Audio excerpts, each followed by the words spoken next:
Hey everyone, how's it going? Welcome back to Let's Play Nioh 2. Let's see if I remember how to play this game. I've been really focused on Halloween and rounding out Galerian's Ash lately. Honnoji is a prosperous Buddhist temple located in the capital that had offered divine protection to lords, emperors, and wealthy merchants throughout the ages. During the Sengoku period, Oda Nobunaga used the temple as his lodgings whenever he visited the capital. The tall, sturdy walls surrounding the complex provided defense very much akin to a fort. During his stay at the temple, while busy planning an attack against the Mori clan, Nobunaga was betrayed by one of his retainers. Heavily outnumbered, with no hope of mounting a counterattack, the end of Nobunaga's life and reign drew closer.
Oh, I love that callback. Yukiana with the Naginata inside the temple.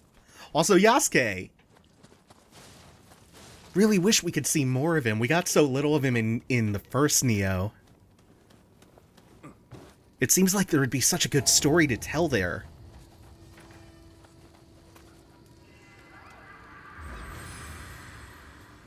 By the way, I've been playing Mortal Shell during Halloween, and, well, I played a little bit of it, and oh man, that game is so much more interesting than I expected it to be. I'm very pleasantly surprised by both the game feel, like the weight of it, and the really unique mechanics. Also impressed by this lovely vista. The context of the temple and all of the surrounding homes burning down, not so much. But just in a vacuum. Cuts a very pretty silhouette against the night sky. And the full moon. So, as to that question, let's see if I remember what I'm doing. Hasn't been that long, but it feels like it has. Because I've picked up so many other games in the meantime. But this is feeling pretty smooth. I guarantee I'm gonna get my interact buttons mixed up from time to time because it was switching like every other game.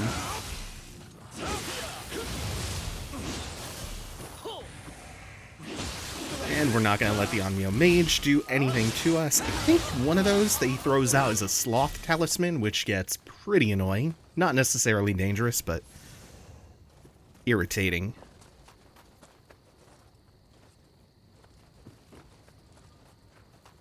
Then we are going to soak ourselves again, so we can pass through the water here. Fire is a lot like the stank, in that if you just coat yourself in water, you're immune to it. And that also opens up a very, very early shortcut back to the first shrine. Something that you rarely need, but I suppose it's nice to have.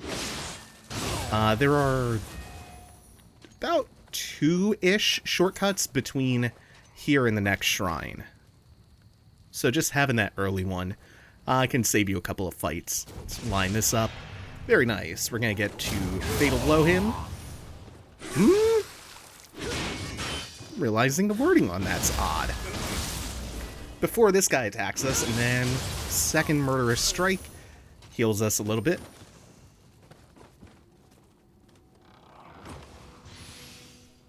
I know one of these in this level is a Majina, but I can't quite recall which one, which is, to be fair, usually the case.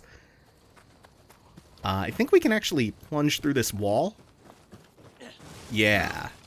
And surprise the archer. Make this a melee fight.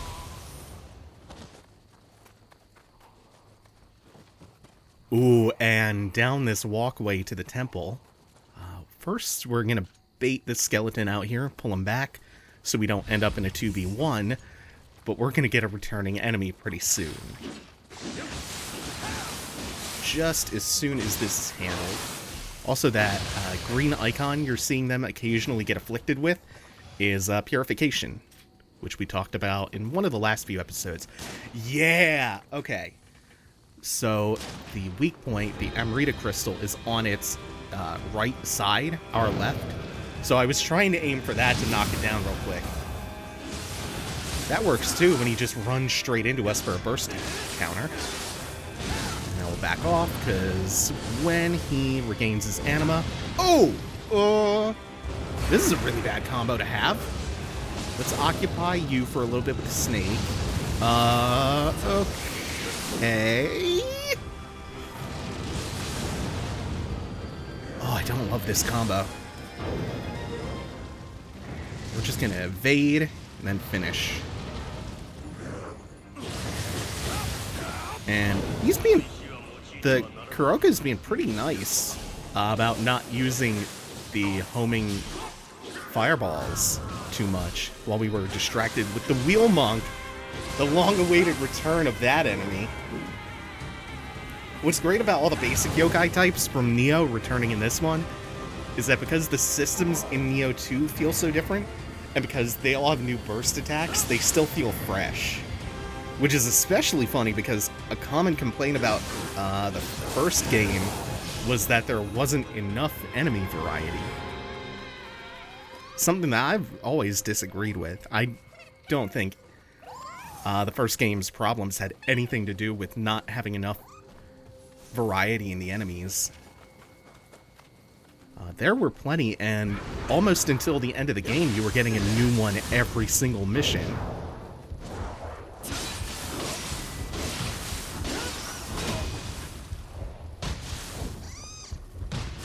Well, don't want to get grabbed.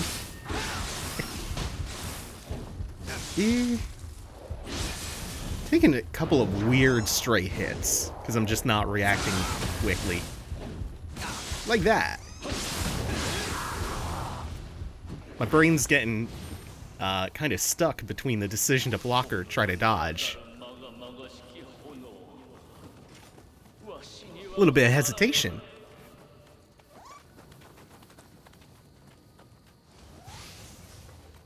We'll work that rust off. So again, we'll soak ourselves, go through the water here. There's another one if you want to get back. And now we have looped back to the beginning of the level. Taking this kind of weird circuitous route. Let's make sure I don't catch fire. Yeah, when you have that water debuff, that soak debuff, or rather buff, you can take a couple of ticks of the flame. So we're going to wheel ourselves back out into the courtyard. And this is the room that we haven't been in yet. Take him first, because he is one-shottable, and gives us the flame buff on our weapon. That's just a spear skeleton, which is no problem at all. The weapon buff isn't going to last us much longer than this fight anyway, but it's worth coming in there for the chest sometimes.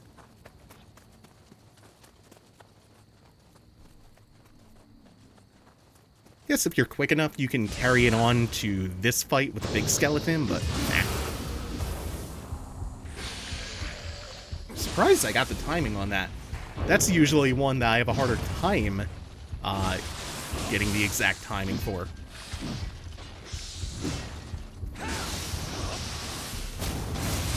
You love to see it. You love how low they get on stamina.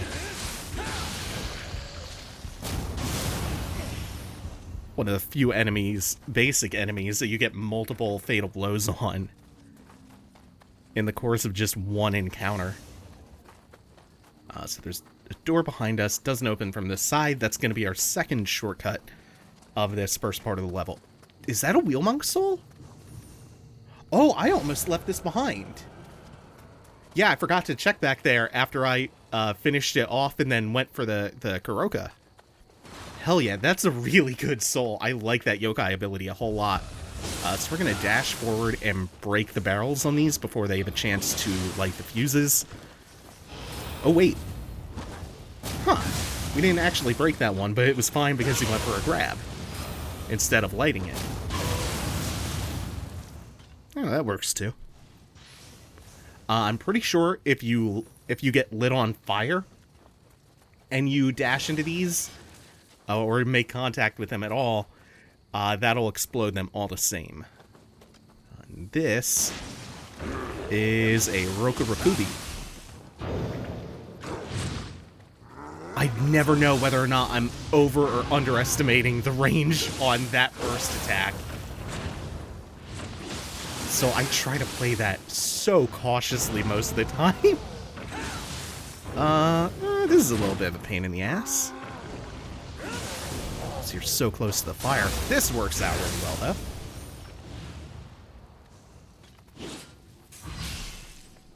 And then there are a couple of ways you can go here.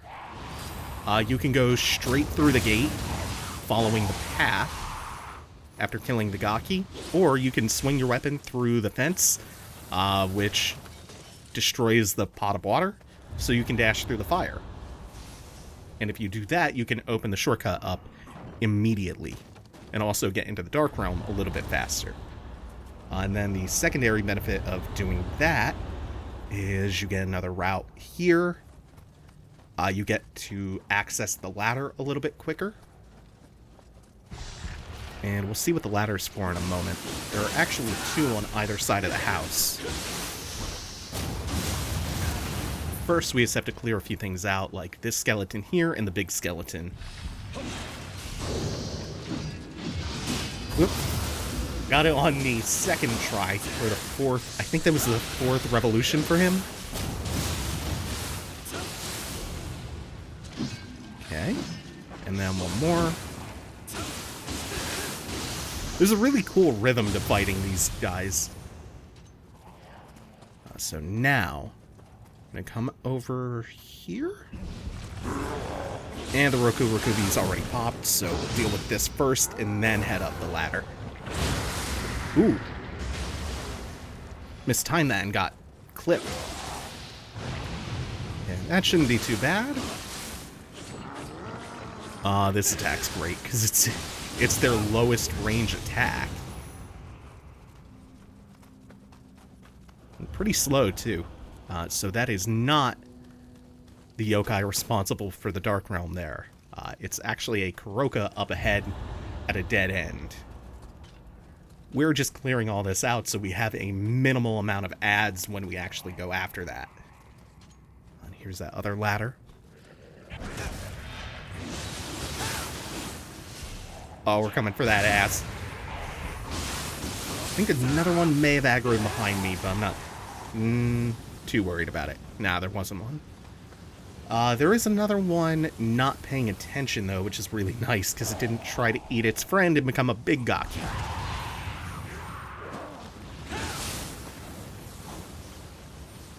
I don't want to round the corner too brazenly, because the Kuroka is right behind me in the corner.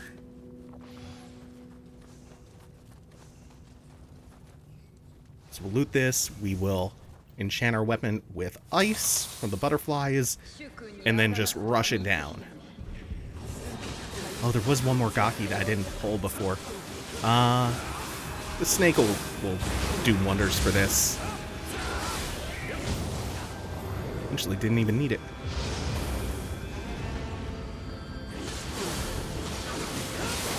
And now we bully.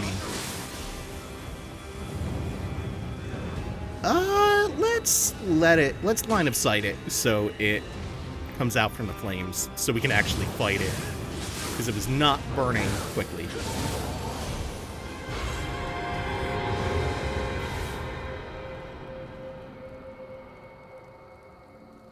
Huh, wait a minute.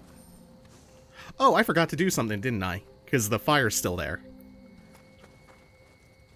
There's a barrel of water up there where the Gaki aggroed. Forgot to push that down. That just opens a path up through the flames, disperses those. Flames is an odd plural.